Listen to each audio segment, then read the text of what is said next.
안녕하세요. 중학교 2학년 박수인입니다. 지금부터 진로 인터뷰 발표 시작하겠습니다. 인터뷰 소개입니다. 저는 진로와 연계된 학과인 중앙대 정치국제학과, 명지대 정치외교학과의 교수님과 함께 진로에 관한 인터뷰를 진행하였습니다. 저는 중앙대 백훈 교수님과는 이메일을 통한 서면으로 인터뷰를 진행하였고, 이지수 교수님과는 줌을 통해 인터뷰를 진행하였습니다. 제가 인터뷰를 진행한 이유를 소개해드리자면 크게 4가지가 있습니다. 첫 번째로는 외교와 관련된 진로를 구체화시키고 체계화시키며, 두 번째는 각 대학교 학과에 대한 정보를 얻기 위함이었습니다.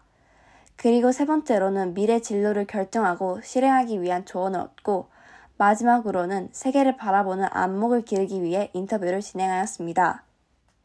인터뷰 내용은 백훈 교수님 질문 3개, 이지수 교수님 질문 2개로 줄여서 소개해드리려고 합니다. 먼저 백훈 교수님 질문입니다.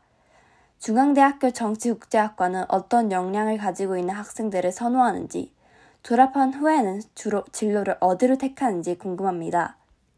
백훈 교수님은 중앙대학교 정치국제학과는 국내 유일한 학과로서 기존의 정치외교학과 또는 국제관계학과와 비교해 보다 글로벌 스킬을 강화하여 빠르게 변화하는 글로벌 세계에서 로컬과 글로벌의 상호 연관성을 이해함으로써 글로벌 세상의 변화를 해석하고 설명하는 역량을 쌓아나가고 있다고 하셨습니다.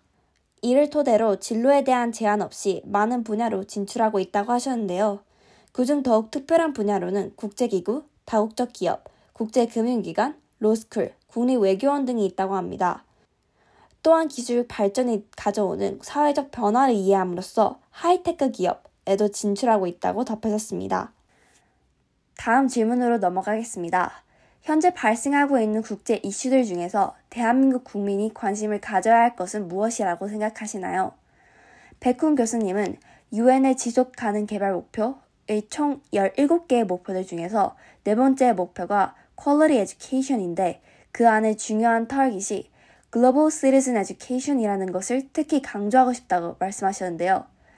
이제 환경 문제, 빈곤 문제, 기술 발전, 그리고 팬데믹 등 개별 국가가 감당할 수 없는 새로운 문제들이 등장하면서 전 세계가 하나의 커뮤니티라는 것을 느낄 수 있었다고 하셨습니다.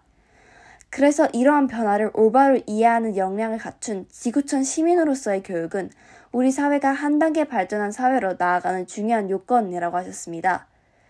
따라서 글로벌 세상에서 모든 지구촌 시민이 하나의 커뮤니티를 구성하는 커뮤니테리언이라는 인식을 갖는 것이 중요하다고 답변하셨습니다. 세 번째 질문입니다. 정치국제학과를 지망하고 있는 중학생에게 꿈을 구체화시키기 위한 방법에는 무엇이 있을까요? 만약 독서를 권장하신다면 읽으면 도움이 되는 책을 추천해 주실 수 있을까요? 백훈 교수님은 우리 사회가 산업화와 민주화를 성공적으로 달성한 거의 유일한 국가로 평가받고 있지만 국제적 규범을 능동적으로 수용하는 국제화는 아직 충분히 이루어지지 못한 실정이라고 하셨습니다. 그래서 자신이 속해 있는 좁은 지역에 국한하지 않고 사회, 국가, 더 나아가 지구촌의 현상들에 대한 관심을 가져보는 것이 중요하다고 하셨습니다. 정치국제학을 공부하기 위하여 니콜로 마키아벨리의 더 프린스 같은 정치국제학의 전통적 고전의 원서뿐만이 아니라 다양한 분야의 책들을 통하여 변화하는 세상에 대하여 이해하는 것이 기묘하다고 언급하셨습니다. 그러면서 백훈 교수님이 얼마 전에 인상 깊게 읽으신 책이라는 데이비드 앱스테인의 2019년 출간 책 Range, Why Generalists Triumphed in a Specialized World를 추천하셨는데요. 세상이 전문화되어 갈수록 넓은 범위의 사고와 시각이 각 사회의 발전에 크게 기여할 수 있다는 주장을 담고 있는 책이라고 합니다. 다음으로 이지수 교수님의 인터뷰로 넘어가도록 하겠습니다. 첫 번째 질문입니다. 어렸을 적 장래희망 및 관심 분야는 무엇이었고 수많은 학과 중에서 정치외교학과를 선택하신 특별한 이유가 무엇인가요? 이지수 교수님은 어렸을 때는 과학자가 꿈이셨는데 우주소년 아톰이라는 만화 드라마에서 나오는 박사님을 보고 크게 감명을 받아 꿈을 꾸게 되었다고 하셨습니다. 그리고 아버지께서 사주신 링컨과 워싱턴에 대한 내용을 담은 그림책을 읽고 한때는 정치인을 꿈꾸게 되었다고 하셨습니다. 그 이후로도 꿈이 계속 바뀌었다고 하셨습니다. 근데 옆에서 아버지께서 공부하시고 학교 나가시는 모습을 계속 보고 교수 대기실에서 놀면서 기다리다가 아버지 강의실을 문틈 속으로 엿보는데 그 아버지의 모습이 너무 멋있어 보여서 그걸 계기로 아버지가 롤모델이 되었다고 하셨습니다. 그래서 아버지를 이어 아버지께서 공부하신 대학 같은 과 후배가 되고 정치외교학과 교수가 되었다고 하셨습니다. 다음 질문으로 영어 토론 동아리에서 했던 주제에 대해서 의문이 생겨서 질문을 드렸습니다. 나토의 존재가 우크라이나 전쟁에 많은 영향을 끼치고 있다고 들었습니다. 우크라이나 전쟁에서 나토뿐만이 아니라 UN, EU와 같은 국제기구들이 구체적으로 어떤 역할을 하고 있을까요?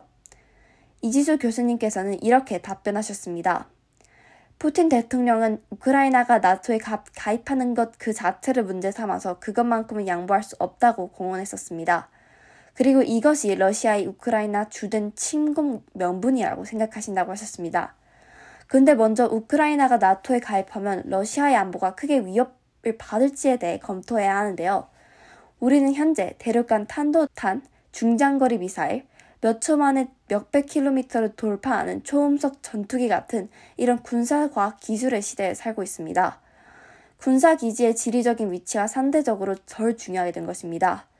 어쩌면 푸틴 대통령 구시대적 군사 지리적 관념에서 벗어나지 못했거나 다른 속셈으로 우크라이나 침공을 한 것 아닐까 하는 의문이 든다고 합니다.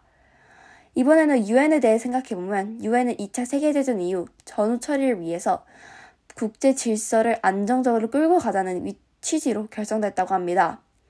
하지만 몇십 년에 거친 냉전이 마무리되고 현재에 와서도 구조 개편이 이루어지지 않았고 달라진 국제 정치 환경을 이끌어나갈 새로운 프레임이 필요하다고 하셨습니다.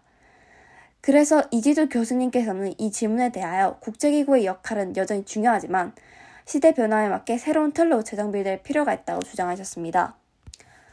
이렇게 제가 두 교수님과 함께 진로 인터뷰를 진행하면서 두 분의 답변에는 공통적인 핵심 내용이 담겨 있다는 것을 알 수 있었는데요. 국제관계를 이해하기 위해서는 다양한 학문 분야에 대한 관심과 학습을 높여가는 것이 지구촌에 당면한 새로운 문제들을 함께 대응해 나가는데 매우 중요하다는 백윤 교수님의 말과 한 분야를 전공한다고 해서 그 분야로만 진출하는 것이 아닌 다양한 방향으로도 미래의 가능성이 열려있다는 이지수 교수님의 말을 듣고 글로벌 세상 속에서 진정으로 내가 취해야 하는 자세에 대해 깨달을 수 있었습니다. 바로 한 분야에만 몰두하는 것이 아닌 다양한 분야에 대한 폭넓은 관심과 학습이 필요하다는 것이었습니다. 다음으로 저는 이번 진로 인터뷰를 통해 저의 미래 방향성을 제시할 수 있었습니다. 첫 번째로 군주론, 국가론과 같은 정치적 고전책뿐만이 아니라 다양한 분야의 책을 접할 것을 다짐하였고 두 번째로 정치 외교학과라는 분야로 저의 진출 분야에 한계를 두지 말고 다양한 가능성을 열어둘 것이라고 생각했습니다. 마지막으로 앞으로 국제시사 뉴스를 틈틈이 읽으며 국제사회 이슈에 대해 많은 관심을 가지고 꿈을 구체화시킬 것을 다짐하였습니다. 진로 인터뷰를 마무리하면서 저의 느낀 점을 발표하도록 하겠습니다. 일단 저의 진로와 관련된 전문가분들의 이야기를 직접 듣고 조언을 얻으니 저의 진로에 대한 더 깊은 탐구와 호기심이 필요하다는 생각이 들었습니다. 그래서 저는 앞으로도 저의 진로를 더 구체화시키기 위해 최선을 다할 것을 다짐하였습니다. 저희 진로 인터뷰 발표를 들어주셔서 감사합니다.